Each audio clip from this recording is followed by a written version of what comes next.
venir a colaborar hoy sobre el tema que sabe tanto y que disfrutamos tanto en su programa de televisión, yo por lo menos, y mucha otra gente. Y quisiéramos escucharlo con atención y abrir después un espacio, en todo caso, para preguntas de parte de ustedes. Y después de todo eso, brindaremos por el fin de año con camaradería y amistad, que es la característica de la Fundación y de los que pertenecemos a ella desde hace tantos años. Con un recuerdo también para Alcira, que tanto hizo para levantar la Fundación y para mantener la unidad dentro de las fuerzas de la izquierda. Entonces los dejo con Joselo y después se abrirá un espacio para preguntas o consultas. Gracias. Para mí es un honor enorme estar acá. Les pido disculpas por los lentes. Tengo un problema, es por prescripción médica que antes de luces tengo que usarlos. En marzo de este año, Xi Jinping visitó a Putin en Moscú. Era el primer viaje de Xi Jinping luego de haber sido reelecto por segunda vez presidente de la República Popular China. Allí profundizaron en lo que ellos llaman la amistad sin límites. Y cuando se despidieron, filmaron especialmente una puesta en escena, en realidad a las puertas de la salida del Kremlin, mientras esperaba la llegada de los autos que lo llevarían al aeropuerto. Y Xi Jinping le dijo entonces a Putin, está filmado y fue viralizado adrede: estamos viviendo cosas que desde hacía 100 años no se vivían y las estamos impulsando nosotros. Y el otro le contesta: estoy de acuerdo, amigo, que tengas buen viaje, cuídate mucho, amigo. Y eso fue todo. Esas cosas que no se veían desde hace 100 años, en marzo, son el mundo multipolar. Hace un mes, en Beijing, se celebraron los 10 años de la nueva ruta de la seda, y allí, junto a 151 delegaciones de los países que integran la ruta, que son más del 75% del mundo, Xi Jinping retomó el tema de los 100 años. Estamos viendo cosas que desde hacía 100 años no se veían y es el mundo multipolar. Ahora, Xi Jinping no usa 100 porque es un número redondo, ni para hacer una metáfora. Lo usa porque en marzo de este año, que hacía muy poco tiempo se había cumplido, eran los 100 años de la fundación de la Unión Soviética, el 30 de diciembre de 1922. Y con él, el Partido Comunista de China, sin duda, y Putin estuvo de acuerdo, considera que eso fue lo más importante que ocurrió en los anteriores 100 años. Y que ahora está ocurriendo algo tan importante y del mismo tipo, agrego yo, y esto ya es mi opinión. Para mí lo que define la multipolaridad del mundo actual son dos cosas: la soberanía en todas sus dimensiones y el comercio ganar-ganar, que son un perfecto resumen de la ecuación antiimperialista, porque la soberanía es la libre determinación de los pueblos y el comercio ganar-ganar es terminar con el comercio desigual, inequitativo, que llevó a la acumulación de capital imperialista que a su vez fue apuntalado por el endeudamiento y el gran negociado de la deuda. El comercio desigual y el comercio de deuda fueron los dos grandes toques que económicamente empobrecieron al sur global, que es un término que ahora se ha vuelto a usar, pero que ya estaba en el informe de Mao. Ahora bien, el sur global es la mayoría global, porque cuando muchos periodistas alternativos, yo los escucho hablar del mundo, y se refieren a un 14% del mundo. Por ejemplo, se dice, Uruguay tiene 100.000 pobres más ahora con este gobierno, y alguien enseguida acota, bueno, es una cuestión mundial, ¿no? Mundial porque, bueno, en Argentina solo con el Ministerio de Economía de Massa hubo 1 millón de pobres más, porque se están empobreciendo en Estados Unidos, porque se están empobreciendo en Europa. Pero Estados Unidos, Europa, Argentina, la anglósfera y sus vasallos actuales son el 14% de la población mundial y no son el más trascendente en ningún aspecto, ni el económico, ni el cultural, ni siquiera en este momento en el mediático. Entonces, ¿por qué se refieren al mundo? Por ejemplo, dicen, en el mundo está avanzando la ultraderecha. Lo escucharon, no sé si ustedes lo escucharon igual que nosotros, pero no está avanzando la ultraderecha, está avanzando una polarización entre populismo de derecha y populismo de izquierda, según el propio Steve Bannon, que fue el creador de la propaganda de la ultraderecha, de Johnson, de Brexit, de Trump, de Bolsonaro, de Cast. Y él dice, le preguntó el Mercurio, diario pinochetista, si los hay, si los hubo, si estaba avanzando la ultraderecha. Dice, no, se está polarizando. El populismo de izquierda, el populismo de derecha se unen. Pero eso es en el occidente colectivo, él tampoco se refiere al mundo. Al mundo lo cancelan con una arbitrariedad que es considerar que tenemos una contradicción entre democracias y autoritarismos. Y en autoritarismos incluyen al 85% del mundo, porque son todos autoritarios, hasta López Obrador. Y yo sinceramente, yo entiendo la dictadura del proletariado, la concepción de Carlos Marx, es el principio marxista, entiendo su desarrollo en el mal titulado de Guerra Civil en Francia, lo distingo del libro de Mao, la dictadura democrática de todo el pueblo que está hasta en la bandera de China. Pero el autoritarismo, ¿qué es? Porque todo esto que yo les digo lo podemos caracterizar en volúmenes de teoría, pero el autoritarismo que es el gritón, que es andar mandoneando. No sé, yo veo a Xi Jinping y sinceramente me parece un tipo diplomático, un tipo cordial. Putin no levanta la voz, siempre está al mismo nivel, incluso no mueve un músculo de la cara, no son las moriquetas de Trump, que tampoco me importa la moriqueta de Trump, pero quiero decir, con una arbitrariedad esa cancelan el mundo multipolar. Y cancelan porque lo consideran que está por fuera del orden basado en reglas, según ellos. Ahora, tampoco sabemos qué reglas son. No está escrito en ningún lado. Yo conozco las reglas del orden internacional.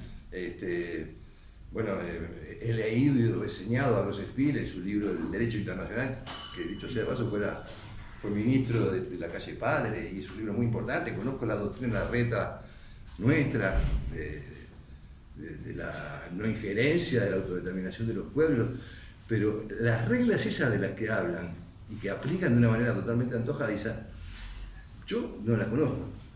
No las conozco porque son peores que la FIFA. La FIFA tiene un reglamento que no cumple, pero por lo menos tiene un reglamento. Ahora ellos hacen aberraciones, verdaderas aberraciones en nombre o en base a reglas que no están en ningún reglamento. Y ese mundo multipolar tiene que ver precisamente con los dos que dijo Xi Jinping que lo estaban impulsando. Con China, con Rusia, con otros bloques de regiones desglobalizadas, empezando por el sureste asiático, que está creciendo no de ahora, desde hace 30 años. Primero con los tigres, luego con el propio Japón en su momento, ahora Indonesia, India, bueno, ni que decir China, que sigue creciendo. y Eurasia, que sigue siendo el centro territorial de la isla global, tal cual lo definió Harold Mackinder, considerado por los ingleses el padre de la geopolítica, ¿no? Algunos rusos lo consideran en realidad un rusófobo que hizo esa teoría a los efectos de expandir el imperio hacia Eurasia. Pero Eurasia también está creciendo. Poco, porque es una región que tuvo muchas dificultades, que fue muy atacada por el imperio del caos, fue muy caotizada, pero que en estos momentos tiene seguridad y tiene paz. Cosa que para ellos es muy importante para el desarrollo. La que no está creciendo es Europa. Y yo no soy eurocéntrico, no soy Roberto Fernández, pero sí soy eurófilo, porque soy marxista y Marx nació en Prusia. Así que no es por eurofobia que vaya a decir la realidad.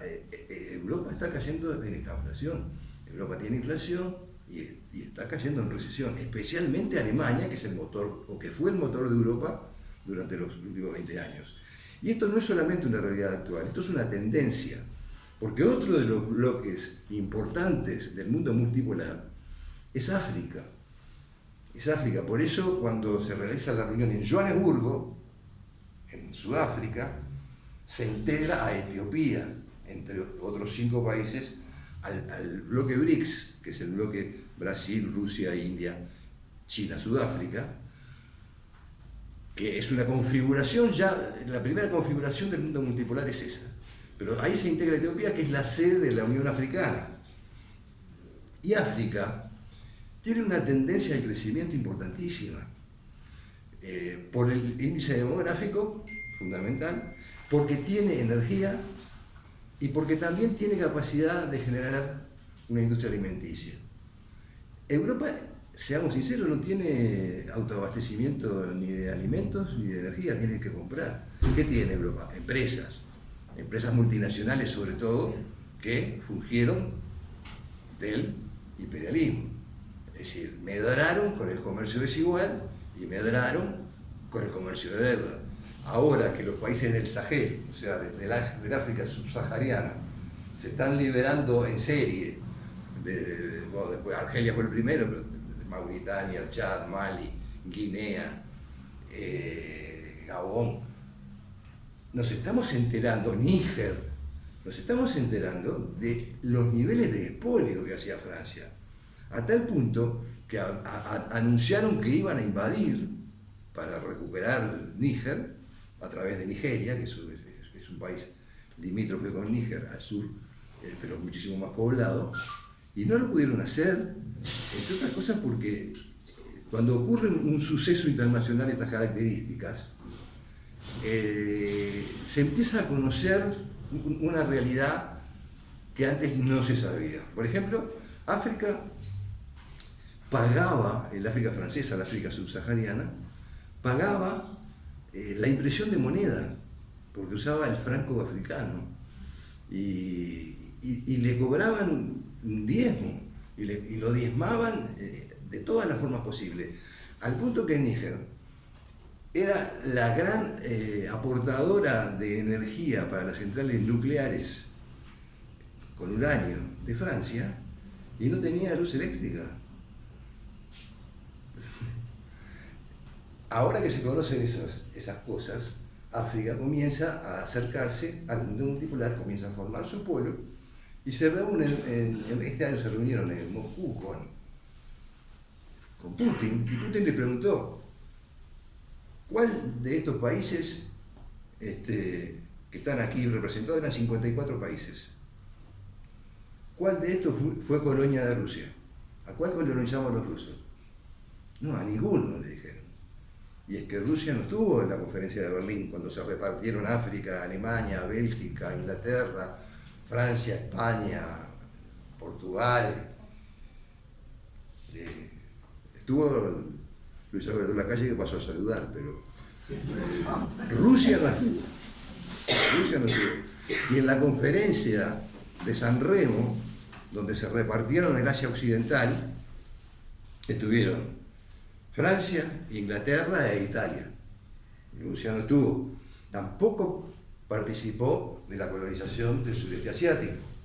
donde o sea, no solo se lo repartieron, sino que se fueron sucediendo y pasando la costa, entre Inglaterra, Francia, Estados Unidos, y Vietnam los derrotó a los tres, así ya que venían. Pero Rusia tiene ese antecedente soberanista mundial, que es el mismo de China. La República Popular China no invadió, no agredió a ningún país militarmente, pero además tiene una civilización que no se caracteriza por haber sido colonialista. Bueno, hubo una escaramuza con Vietnam, que por supuesto la ganó Vietnam, obviamente, porque es el carro de Chaná, está fuera de concurso. Pero fue nada. Entonces tienen una autoridad para convocar al mundo multipolar en referencia a que no quieren hegemonías. Y este es un planteamiento muy categórico del Partido Comunista de China. No solamente se opone a la hegemonía de Estados Unidos, se opone a cualquier tipo de hegemonía y a que haya alguna hegemonía nueva en el mundo. Esto tenemos que entenderlo porque para entender el mundo es necesario entender la República Popular China. Es imposible entender el mundo sin entender la República Popular China, y es imposible entender la República Popular China sin entender al Partido Comunista de China. El Partido Comunista de China considera que Estados Unidos cayó en esta crisis por un factor económico que se denomina el dilema de Trifling, que Robert Trifling era un economista que predijo en 1956 que el dólar iba a ser desacoplado del oro.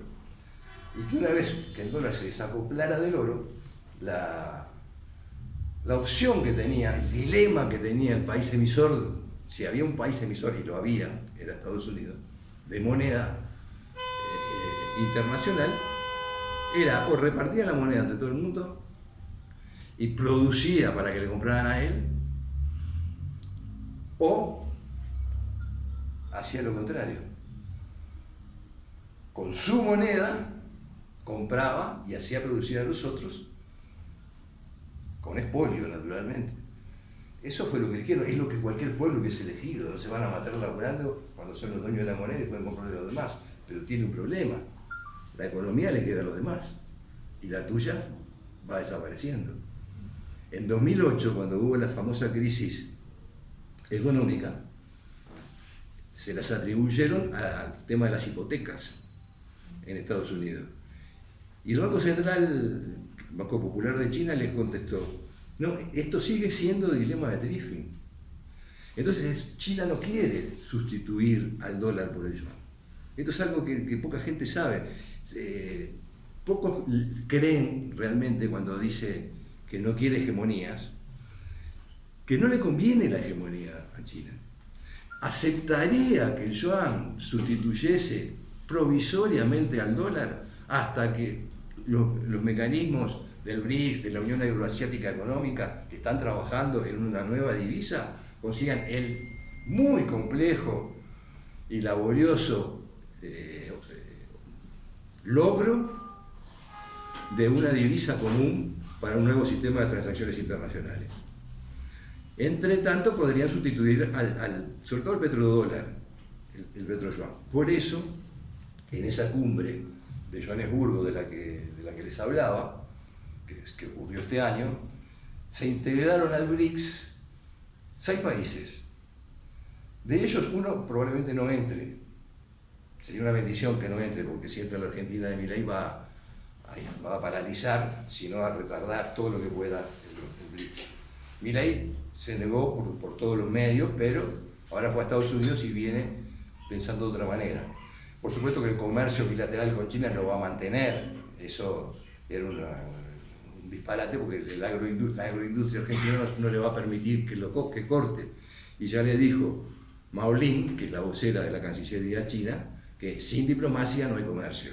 O sea, no se puede disociar las relaciones bilaterales de la compra-venta.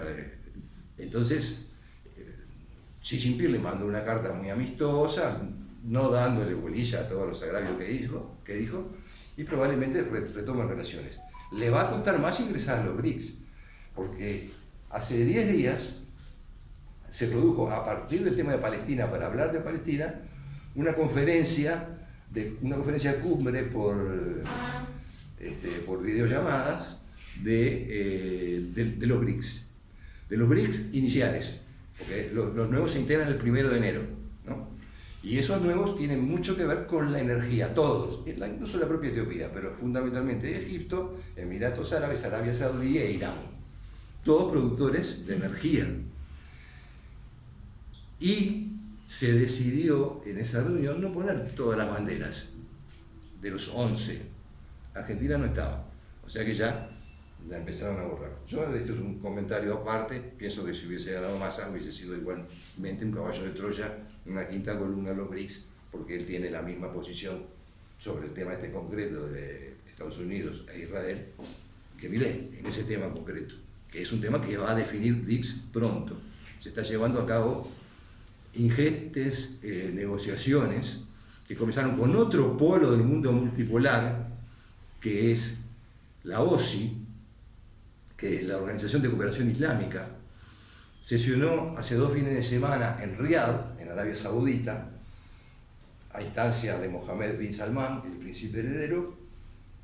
Primero el sábado se reunió la Liga Árabe, que integró a Siria, que hacía años que no se integraba y que ahora están todos unidos por esta situación, y que se integró gracias a la diplomacia china, que a su vez había conseguido conciliar a Arabia Saudí e Irán, que estaban en guerra, y pararon la guerra en Yemen, y ahora tienen relaciones diplomáticas. Pero no solo relaciones diplomáticas, Raisi fue a visitar a bin Salman. Raisi es el presidente de Irán. Y reunieron a la OSI, a la Organización de Cooperación Islámica, que son 57 países de mayoría musulmana, integran a 1.800 millones de feligreses musulmanes. En esa reunión se decidió formar un grupo de contacto, porque si 57 son muchos, con los países más cercanos al conflicto, donde estaría Egipto, Jordania, Líbano, Turquía, que es clave en todo esto, Emiratos, Arabia Saudí, Irak. Y adivinen cuáles fueron las 2 primeras paradas del grupo de contacto para la negociación, que después fue fructífera. Hubo finalmente un cese el fuego. Beijing y Moscú. Se reunieron primero con Wang Yi en Beijing. Ahí recibieron las coordenadas de lo que objetivamente es la intención del imperio de encender en una guerra hacia Occidental, especialmente pensando en Irán, y de qué manera ir controlando una escalada para apagar el fuego en el Asia Occidental, en base a una paciencia estratégica que coincide con la visión de Lavrov, con quien se reunieron a continuación de Moscú, el canciller ruso, Sergei Lavrov, y tienen que ser muy cuidadosos, porque aunque el mundo es multipolar, esto que les estoy diciendo es la realidad, y lo reconoce hasta el canciller, secretario de Estado, se llama así en Estados Unidos, Anthony Blinken, que ya habló de mundo multipolar. Porque hubo entre el mundo unipolar, globalista, imperialista, y este mundo multipolar, hubo una transición de un mundo tripolar que quiso Estados Unidos que se fijara de acuerdo a las áreas de influencia, entre los 3 más poderosos, que son China, Estados Unidos, Rusia, por distintos motivos, ¿no? Rusia es la potencia cualitativa más importante en lo militar, Estados Unidos cuantitativa, y China la potencia económica principal en todos los índices que realmente importan, en el PBI por paridad de compra, que es el que importa.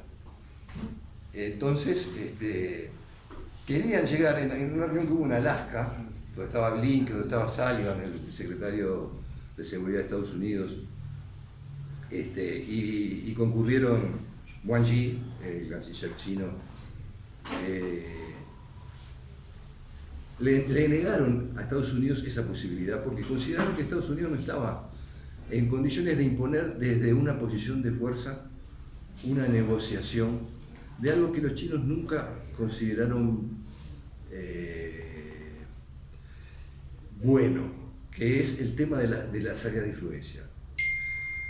Porque retomamos la soberanía de toda índole y en todo ámbito, incluye ese comercio ganar-ganar que hizo que China se saltease todas las áreas de influencia para ser en este momento el principal socio comercial de 140 países del mundo.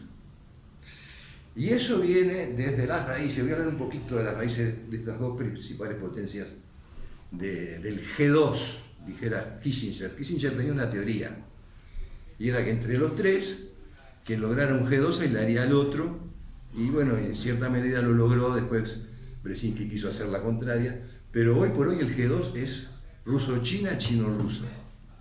Es eso. Tienen una complementariedad económica total y tienen una amistad sin límites. Y las raíces tienen que ver con el comercio ganar-ganar, porque China estuvo de acuerdo con la NEP desde antes de nacer la República Popular China, que con la nueva política económica leninista. Entre otras cosas porque los libros de Marx que llegaron a China ya llegaron traducidos en épocas de Lenin, o sea, son posteriores. Y en la propia bandera de China, el comercio está representado por 2 de las 5 estrellas. La bandera de China, ustedes vieron la bandera roja, y en el ángulo superior izquierdo, donde la bandera del Partido Comunista China y de todos los partidos comunistas tienen la olla y el martillo, que es la alianza del obrero campesina, simboliza eso, simboliza con una estrella que es entornada por otras 4 en el mismo ángulo. La estrella central representa al Partido Comunista de China y las otras 4 las clases que son la base social de la Revolución China, según el libro de Mao. La clase obrera, el campesinado, el pequeño comercio y el gran comerciante. O sea, ellos ya tenían esa concepción desde un principio. Rusia, esa concepción la fue incorporando con Putin. Desde mi punto de vista, esto es una opinión. Si Rusia hubiese seguido con la NEP después del 27, del 28, hoy podemos decir que no es contrafáctico conjeturar, porque China logró eso mismo en esta instancia y en muy poquito tiempo, en 20 años. Es decir, crear intereses a tal punto que es imposible invadirlo. Porque hablan mucho de que el estrecho de Taiwán, pero no van. No puede. La realidad económica mundial se los impide. Y cuando Putin llega al gobierno, toma una decisión de política simbólica, que el simbolismo es muy importante en política. Putin en realidad en todos estos 23 años en que estuvo como presidente, primer ministro, presidente, tuvo 2 homenajes estatuarios que para mí son los más trascendentes políticamente, aunque no propagandísticamente no hayan estado. Uno es el monumento a Fidel Castro y el otro es el monumento a Félix Dzerzhinsky. El monumento a Fidel fue el año pasado y el monumento a Dzerzhinsky fue cuando recién entró. Fue su primer, lo habían volteado en la era Yeltsin en los años 90, el keynesiano se deshizo de Dzerzhinsky, y Putin, sobre el cual yo y muchos supongo abrigábamos muchas sospechas y mucho desconcierto, lo restauró la estatua y la colocó en el Ministerio del Interior. ¿Por qué? Bueno, evidentemente tan nacionalista no será, porque Fidel es cubano, Dzerzhinsky es polaco. Entonces, me podrán decir, sí, es polaco, pero es el uno de la Revolución Rusa, y en Polonia no, es el uno de la Revolución Polaca. Hizo la revolución, encabezó, bueno, el Águila de Varsovia, la gran teórica del antiimperialismo en 1913, pero por la dinámica internacional va a la Revolución Alemana, cae preso Dzerzhinsky en Polonia, por eso terminó conociendo todas las cárceles de la región y todo el submundo, porque después estuvo en Siberia, estuvo desde el Pacífico hasta Alemania, todo. Fue el uno. En cambio, en la Revolución Rusa, bueno, en Rusia en general, si consideramos la verticalidad por número de acuerdo al buró político, nunca fue menos del 10. Digo, Dzerzhinsky ingresa al Comité Central en agosto de 1917. Ese congreso elige el buró político de Lenin, Trotsky, Kretinsky, Kamenev y Stalin. Después van ingresando al buró político, en vida de Dzerzhinsky, que muere en 1926, Stasova,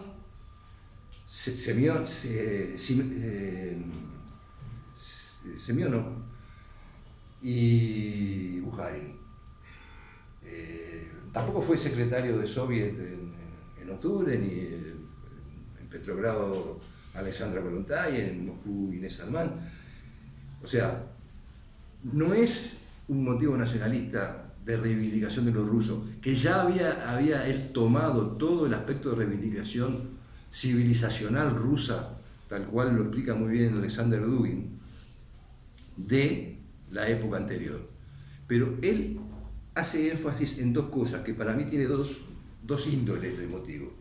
Una índole personal y una índole política. La índole personal porque Dzerzhinsky fue el fundador de la Checa, y Putin fue agente de la KGB, director de la KGB en la RDA, director general de la FSB, que son, la FSB y la KGB, epígonos de la Checa.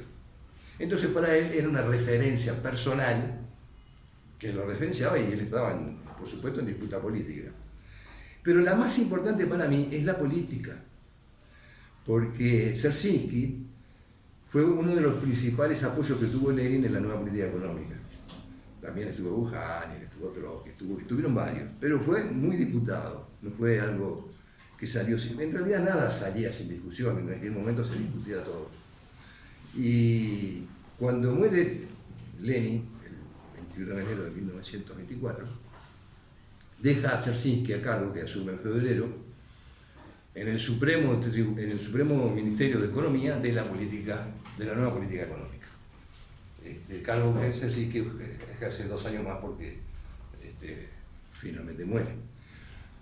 Eso es una base política para Putin, porque bueno, ahí se hablaba de la necesidad de capitales, de la necesidad de empresarios, se hablaba de la necesidad de atar en el mundo intereses, y eso lo aplica en la interna porque bueno, tienen el segundo partido en la Federación Rusa, es el Partido Comunista de la Federación Rusa, cuyo secretario general Zyuganov es stalinista, o sea, por lo pronto en el tema de la ANEP estaba en la posición contraria a Dzerzhinsky.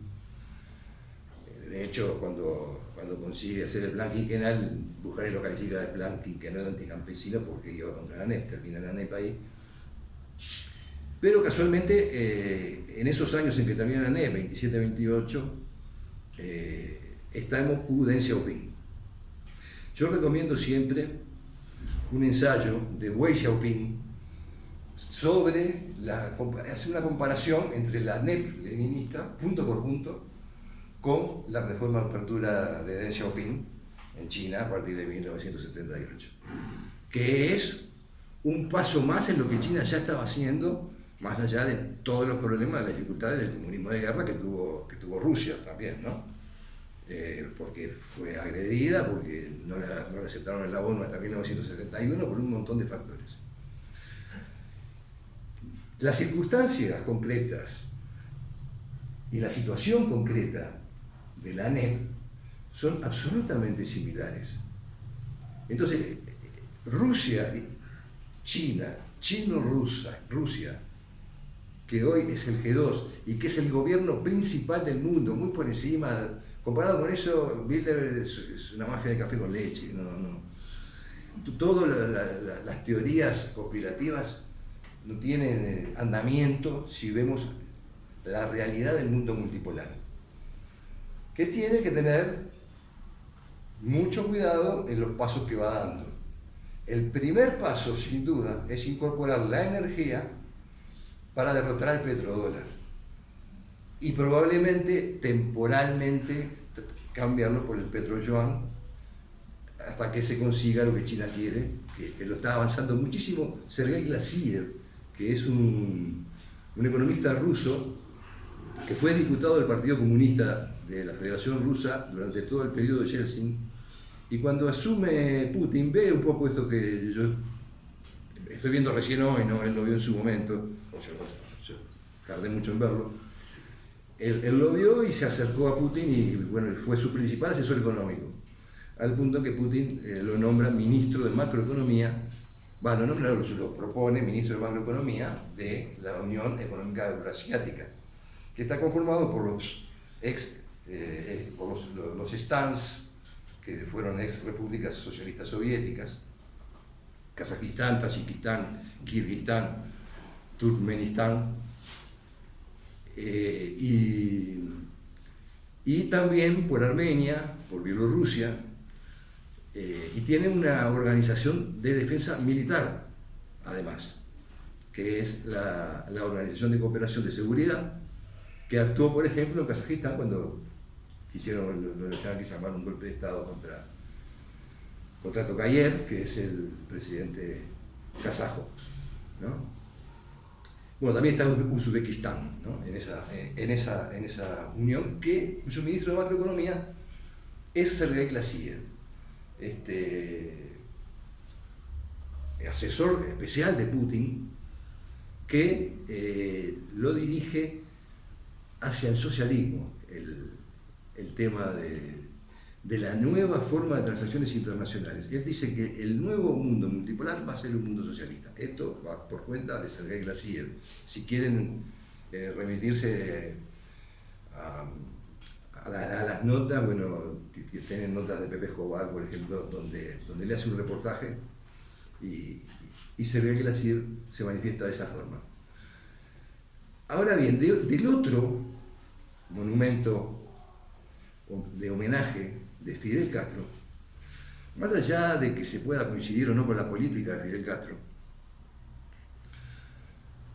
es indudable que Fidel Castro fue uno de los grandes militares del siglo XX. Nosotros con Gonzalo Encina escribimos un libro sobre Cuito Canavale y allí están algunas referencias a Fidel y a su doctrina militar. Cuito Canavale fue la batalla decisiva en la batalla de Angola, en la guerra de Namibia, para la liberación de Sudáfrica. Putin sigue al pie de la letra todas las recomendaciones de Fidel, todas. Y esto dicho sea de paso, la única que lo vi emocionarse fue cuando habló de Fidel ahora en 77 más 1, que lo aplaudieron y hizo una inflexión, si fuera improvisada, porque yo lo veo todos los años llevarle la ofrenda floral a su hermano mayor, Víctor Vladimirovich Putin, que fue asesinado por los nazis en el sitio de Leningrado. Pero es una cosa solemne, ¿no? Esto cuando se refirió a Fidel se refirió de otra manera. En primer lugar le hizo caso en la operación especial militar, en dos aspectos. Fidel decía,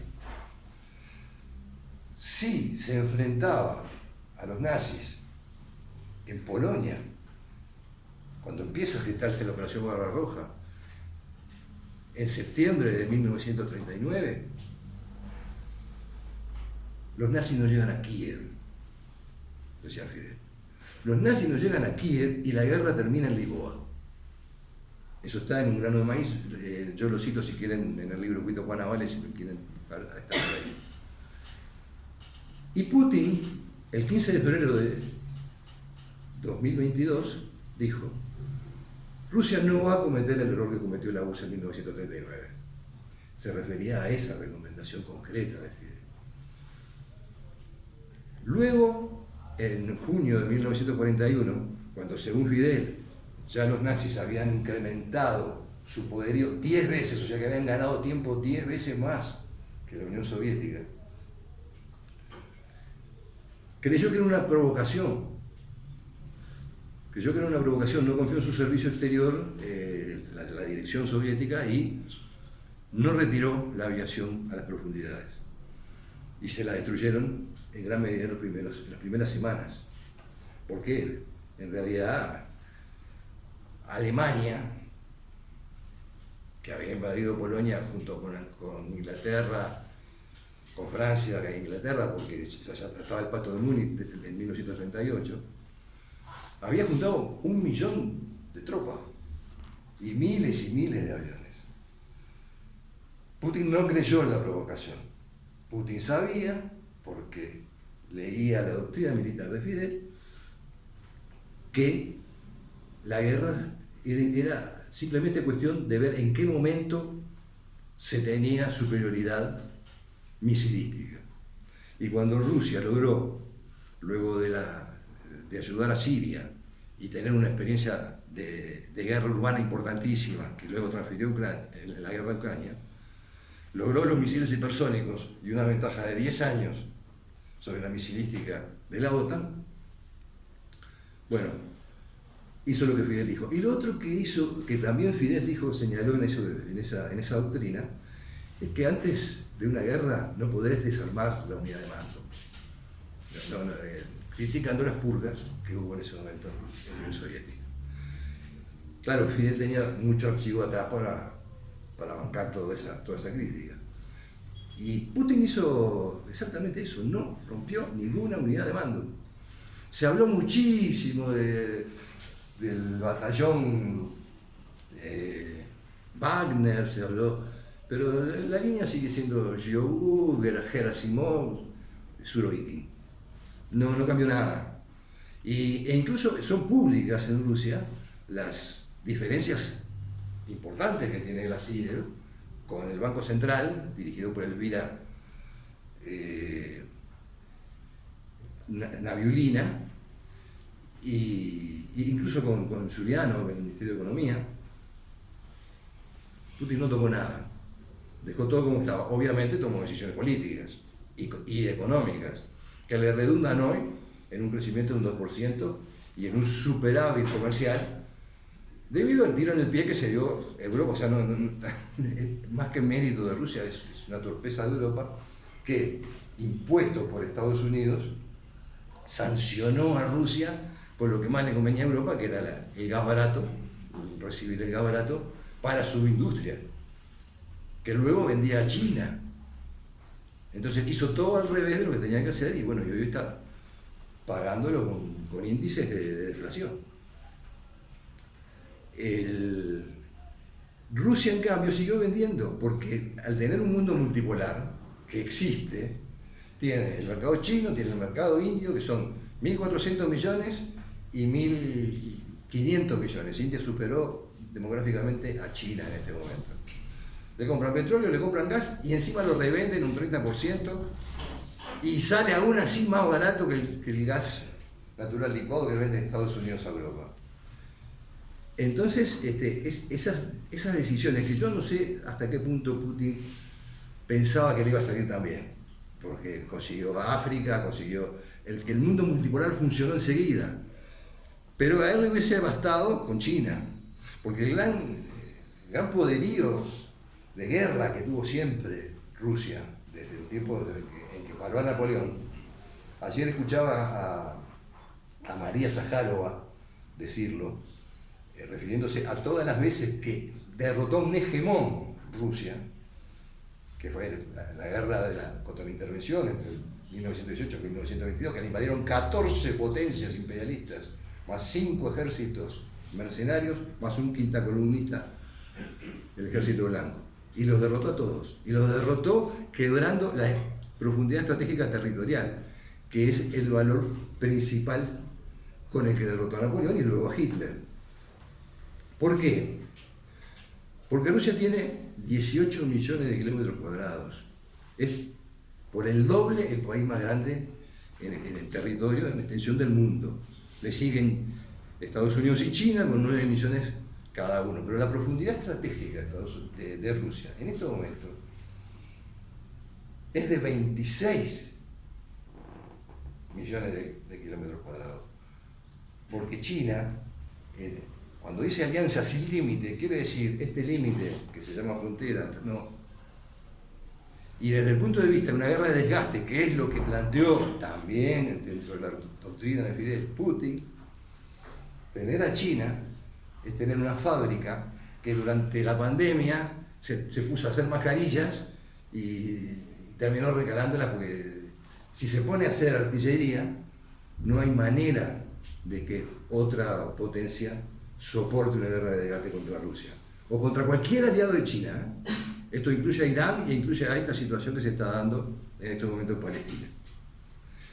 Y bueno, yo para terminar, y porque quiero interactuar y oír preguntas, quiero decir que simplemente planteé este tema de las raíces porque a mí me parece que es muy importante, con nuestro Frente Amplio, con nuestra vía electoral, con nuestra vía pacífica, saber que si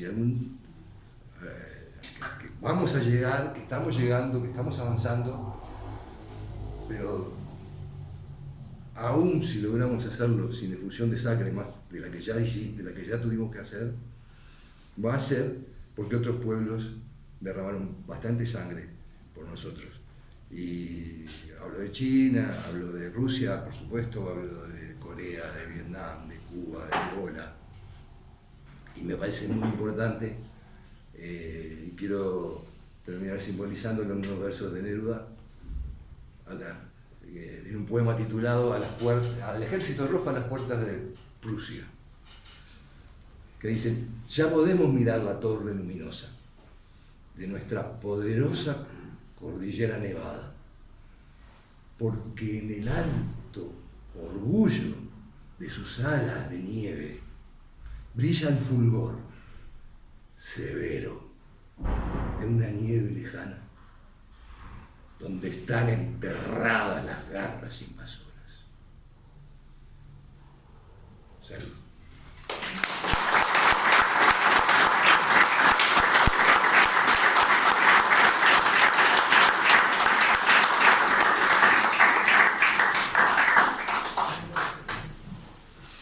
Bueno, compañeros, ya escucharon que quiere interactuar, así que les paso la palabra.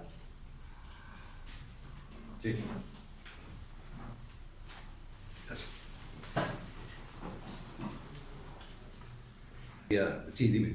Sí, capaz que si podés hablar un poquito más de los procesos de desconexión de África del colonialismo francés, porque de eso conocemos muy poco, y bueno, vos comentaste y creo que en estos últimos años están haciendo ahí un proceso de desconexión creciente. Si podés abundar un poquito en eso, a mí me gustaría. Sí. Bueno, los países del África francesa son los del Sahel, del África subsahariana. España tuvo el saharaui y después tuvo Francia, Argelia, Mauritania, Chad, Níger, Guinea. Estos países tuvieron primero una gran revolución en Argelia, me olvidé de nombrarla especialmente. Una gran revolución que tiene muchísimo que ver con lo que está pasando ahora en Palestina.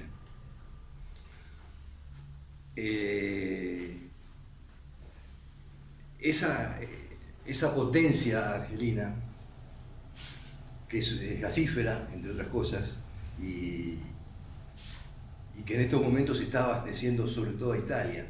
Por eso, perdóname, voy a ser un poquito digresivo, pero por eso cuando dicen también el mundo se está yendo a la ultraderecha y se refieren a Meloni.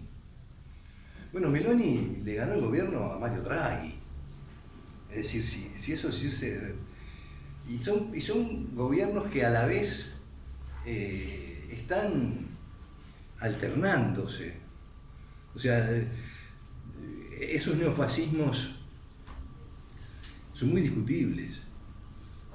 Salvo en el caso de Poroshenko, Zelensky, que sí tuvo un afán expansionista y el mismo afán que los nazis, y que lo hizo con batallones neonazis, simbolizándose. Estas extremas derechas en realidad han tendido a ser más benignas. Por ejemplo, Meloni, y te pido que lo busques si querés en Google, hizo un discurso sobre esto que vos me estás preguntando de Francia en África, que lo pudo haber hecho Tomás Sankara, el Che Guevara del África, que era de Nueva Guinea,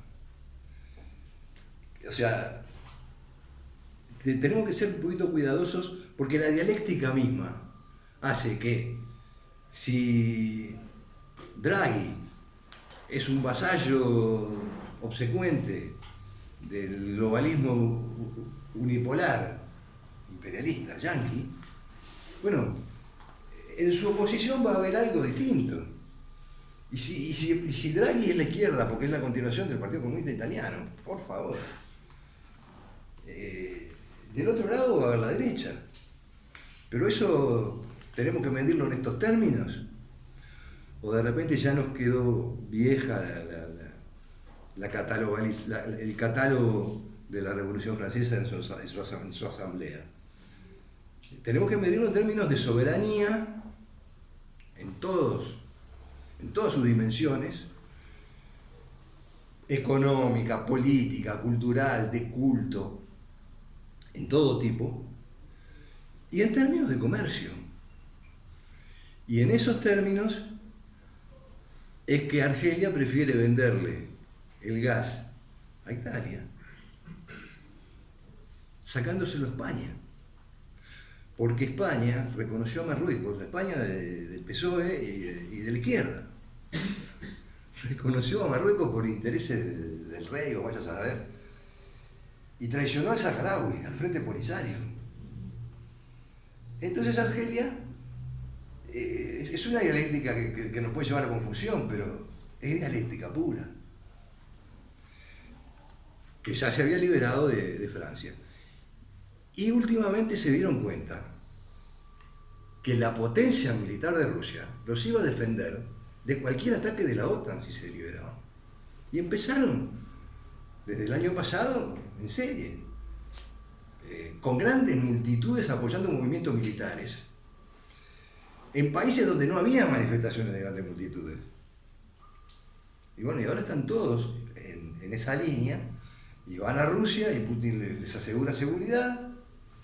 Incluso algunos con el batallón Wagner, caso, bueno, de la República Centroafricana, que eso, bueno, también en el Congo belga, ¿no? Pero se dan cuenta de que pueden. Y de hecho, la OTAN no los invadió, los amenazó y prefirió la guerra en Asia Occidental para atacar a Irán. Yo te diría que sería eso, sobre la guerra en Asia Occidental para atacar a Irán, también está la sombra de la correlación de fuerzas en África, porque Etiopía tiene que ver con el estrecho para ingresar al Mar Rojo, y en este momento está controlando el Mar Rojo Yemen, incluso secuestró a un barco israelí en represalia por los bombardeos de Gaza. Y está Sudán.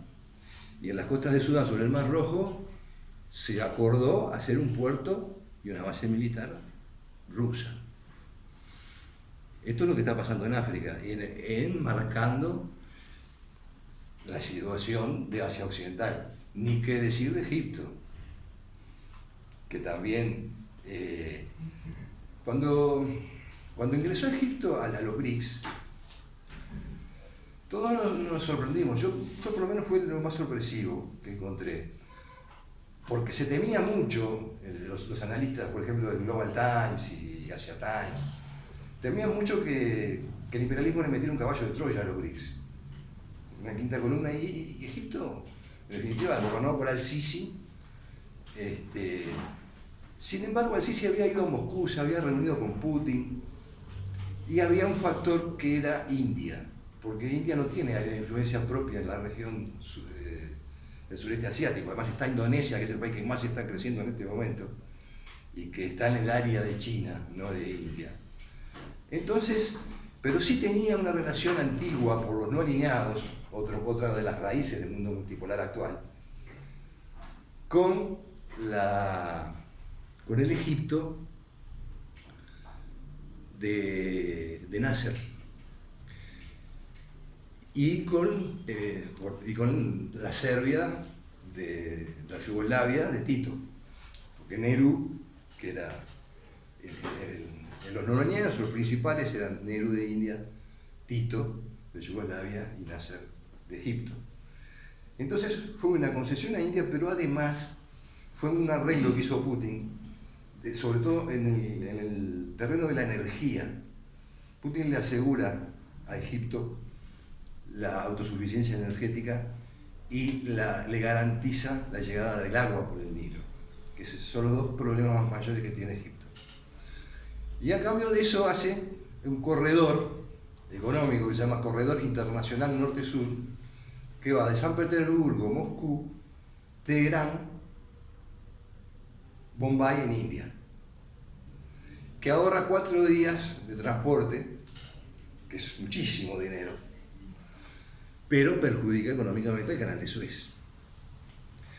Entonces, por eso África es muy influyente en el conflicto, en la guerra, en esta barbarie que aplicó Estados Unidos con el ejército de Israel en Gaza.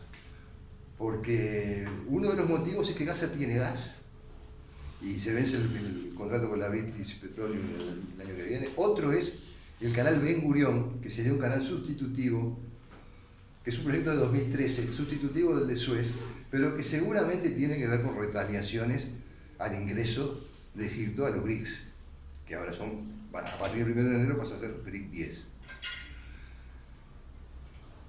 Y Egipto no aceptó las mediaciones de Blinken ni siquiera de Biden. No pudieron presionarlo porque ya está funcionando el BRIC 10 en la realidad, ya está funcionando, y porque el mundo multipolar está funcionando y porque África está en ese mundo.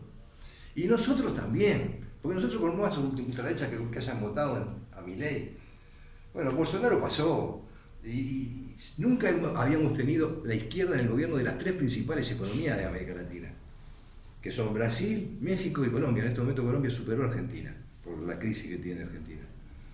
Y son liderazgos de izquierda netos, los de López Obrador, los de Gustavo Petro y los de Lula.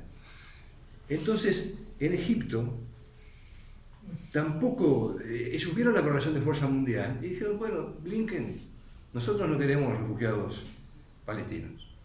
No queremos porque sería hacernos cómplices de una segunda Nakba.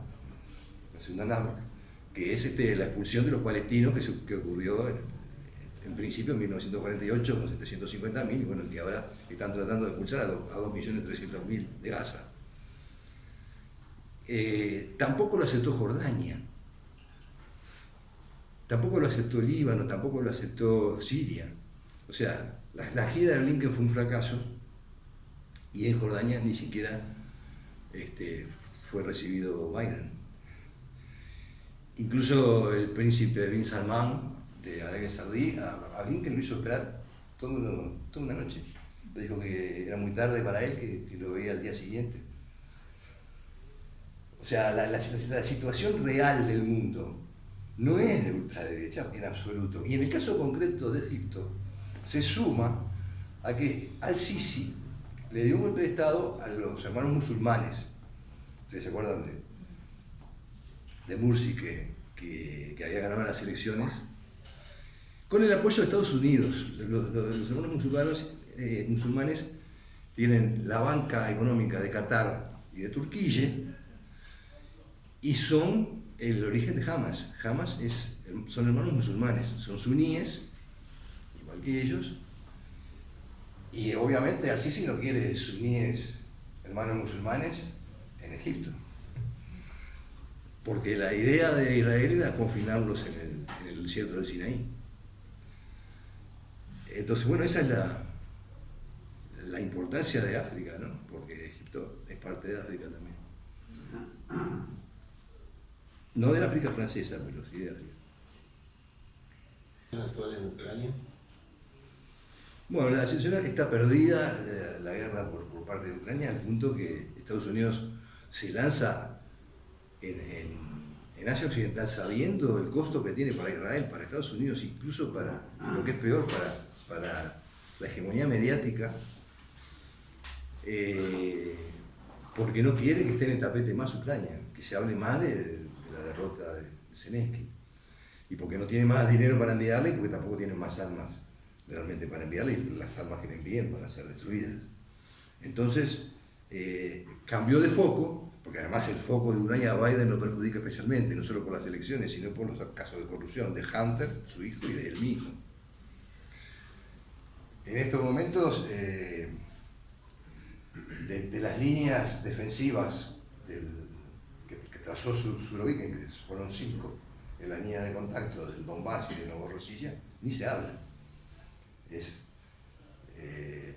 En Ucrania está dividido el gobierno entre Zelensky y Navalny y el comandante jefe de las Fuerzas Armadas, no me acuerdo bien, Zaluzny. Zaluzny está dispuesto a negociar y entregar los territorios de población rusa a Rusia, y Zelensky no. Y Estados Unidos está con Zelensky porque necesita que aguante un mes más para no mostrarle al mundo otra derrota similar a la de Afganistán, donde declararon la victoria y salieron huyendo. Y en aquel momento hasta se especulaba, no, pero Estados Unidos se entrega a Afganistán porque va a crear yihadistas, por eso le dejó el armamento, porque los talibanes capturaron un armamento valiosísimo en Afganistán, en su ofensiva final. Y dijeron, va a haber rebeliones yihadistas armadas por los talibanes con ese armamento en coordinación con Estados Unidos, sobre todo en los países vecinos, en Uzbekistán, en Tayikistán y en la propia Pakistán. Pero no pasó nada de eso. Los talibanes se quedaron con las armas y están negociando con China el litio y un corredor económico que salga al Golfo Pérsico. Entonces, no quiere Biden tener 2 derrotas tan significativas para que lo juzguen en las elecciones. Y lo que hizo, a mi juicio, es cargarse una tercera, porque no esperaban esta derrota de la propaganda del sionismo imperialista en Europa, que a mí yo tampoco lo esperaba, sinceramente. Lo que pasó en Estados Unidos con los movimientos de los judíos, no en mi nombre, que se replicó y se está replicando en todo el mundo, el judaísmo liberándose del sionismo imperialista, la verdadera historia de los judíos, que algún día va a cerrar Hollywood y va a cerrar Netflix y van a contarla a ellos, está aflorando con una fuerza enorme, 800.000 manifestantes, para los que lo consideran con austeridad, otros hablan de 1 millón, en Londres. Porque eso quiere decir que perdió la propaganda de Israel, perdió Estados Unidos, pero perdió el hegemón mediático, que es más importante. Porque quiere decir que esos 800.000 no le están creyendo a la BBC, o no la están oyendo directamente.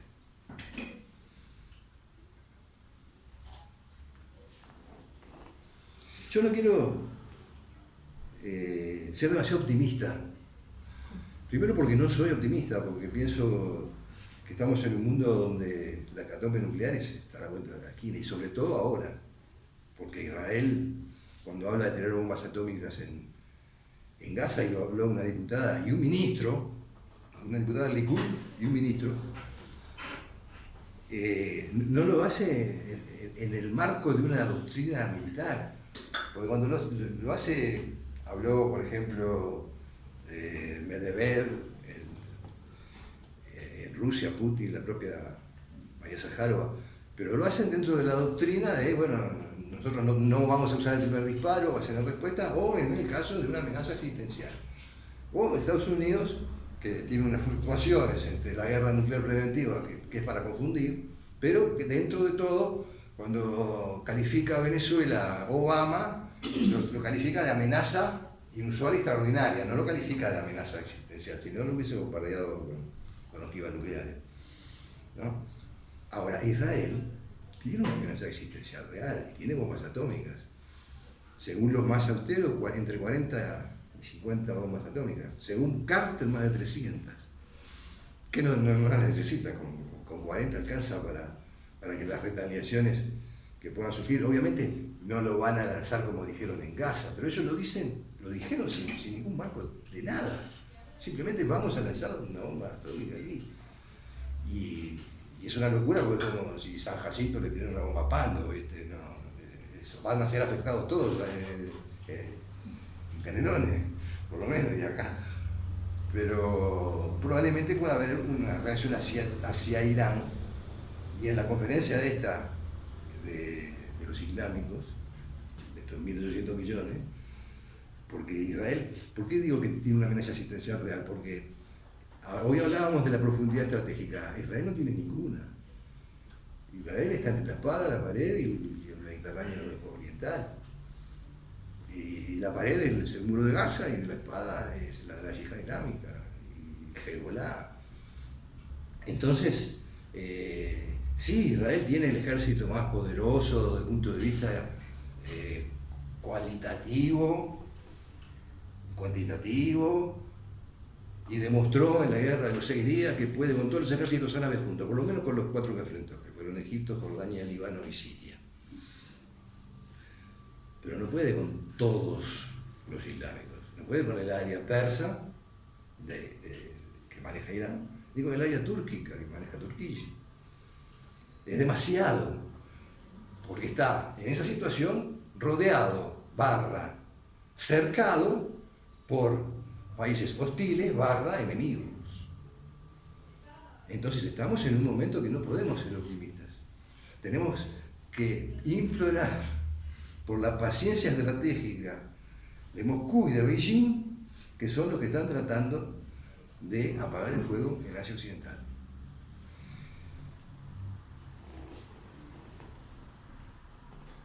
Intervención, si no pasamos a la parte... ¿Cicuta o champagne?